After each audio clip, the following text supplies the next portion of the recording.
It's unfortunate I have to rise, Mr. Speaker, to speak against the approval of this withdrawal agreement, which I feel doesn't represent the best deal for the United Kingdom, nor does it fulfil the spirit of the referendum result. It ties us to EU rules and regulations for the long term, whilst removing our ability to influence those rules. It ties us to a backstop arrangement that would create different circumstances for Northern Ireland compared to the rest of the UK, and which we cannot leave of our own volition. It ties our hands to prevent us taking advantage of the full extent of independence over our international trade policy. And for this reason, I feel it's the worst of all worlds. It's a state of purgatory, which the Attorney General yesterday was clear has no fixed endpoint. In her Lancaster House speech, the Prime Minister was clear. She said simply that we would seek to negotiate a bold and ambitious free trade deal with Europe that would also give us the ability to strike out around the world. She was honest with us, and she didn't pretend that this would have all the same benefits of full membership. We were leaving, so things would have to be different, but that we could have a positive relationship built around free trade.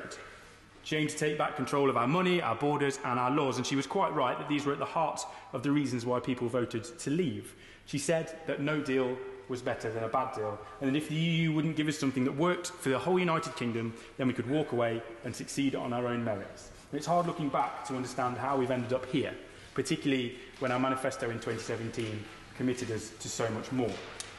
My Labour predecessor in Mansfield held the seat for 30 years, longer than I've been alive. But more recently, Mansfield has shown its appetite for change.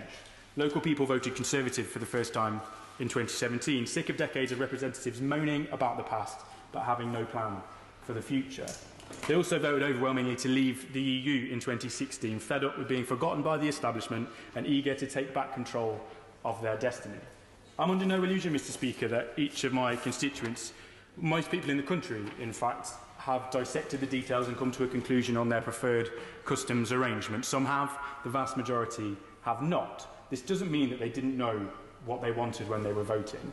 I've had this conversation on literally thousands of occasions now with local people who felt that, to coin a phrase, leave meant leave. It meant not being part of the institutions, not being tied to their rules and not paying in to their budget. We were leaving in the English dictionary sense, to depart from permanently, to cease to be a part of the European Union.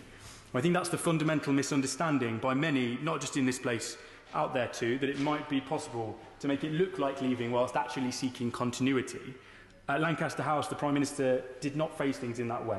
She accepted our relationship would change, that it would be different and looser and give us the freedoms that we wanted. At that time, I'm fairly certain, and the votes back it up, that she had the support of the majority in this House for that kind of deal. I draw the comparison, though it's an overly simplistic one, between the referendum and a game of cards, a choice between stick or twist. Voters knew, and they were told each and every day throughout that campaign, the risks of voting to leave. They were told all the horror stories, it was overblown and exaggerated just as it is now, but they voted to leave anyway because the status quo does not work for them. In the choice of stick or twist, they opted for twist, recognising the consequences and the uncertainty, but wanting to take that risk in order to seek new and different opportunities, not to try and replicate the status quo, having ticked a few boxes that looked a bit like leaving. They wanted change because they felt that the status quo didn't work for them. You can't deliver an outcome that meets the spirit of the referendum result if we remain tied, possibly indefinitely, to the institution that we promised to leave, and if you compromise on all the things that mattered in that decision.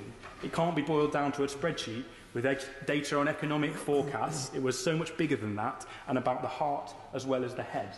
The outcome was for change. I will give way to my honourable friend. I'm listening with interest to one of my Nottinghamshire neighbours. I wonder, when his constituents voted to leave, does he think that they voted to be poorer? As we've heard, every Brexit scenario will leave people in Nottinghamshire poorer. I thank you for that intervention. I don't think people saw it in those terms. I think part of the fundamental misunderstanding from government and in this House is that people saw it solely as an economic transaction. As I just said, it was about more than that. And the overwhelming majority of people now, despite the forecasts and the doom and gloom that is discussed in this place and in the media, still come to me, and the vast majority, in local polling nearly 75%, say reject this deal and seek a looser relationship than this. Let's go on, Frank.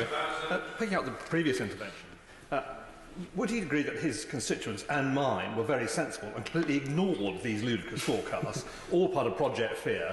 They've been bombarded with further forecasts. They got more this week. They're utter nonsense. They don't believe them, and they see real opportunities for this country when we get our freedom back. Thank you for that, and I totally agree. The more obscene these forecasts become, the less and less they are believed. My favourite was super gonorrhea. We're all going to get super gonorrhea if we leave the European Union. This week, it's babies will die through the milk shortage of leaving the European Union. These are the stories that exist in the media and mean that people out there give them no credence or credibility. I have to say it was interesting to hear in the debate today my right honourable friend from Beaconsfield actually making many of these similar arguments. I'd argue that the right outcome to that, the conclusion, is not a second referendum, though. It is to deliver on what we promised.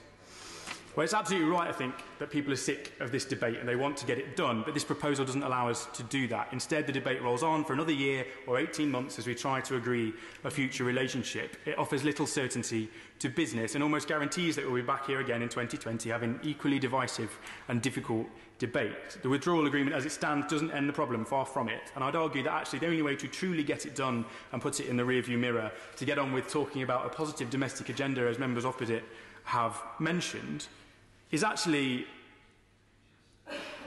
to accept that we can't agree, on a specific deal, so we go back and talk to the European Union about how we agree on all those things that we can, how we can agree on issues like citizens' rights and security and travel and all the rest, and carefully manage a transition to world trade terms. The only way to have certainty at this point is to have that clean break. I would prefer us to seek a more positive free trade arrangement first and to be strong in that approach. That's what we promised in our manifesto and at Lancaster House, but we shouldn't fear leaving on the same terms that actually govern 98% of global trade.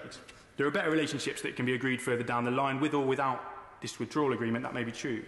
But most certainly our hand is strengthened by being true to the mantra laid out in that speech that no deal is better than a bad deal, rather than being held over a barrel over the coming year and threatened with this backstop arrangement, as President Macron has already told us he will do.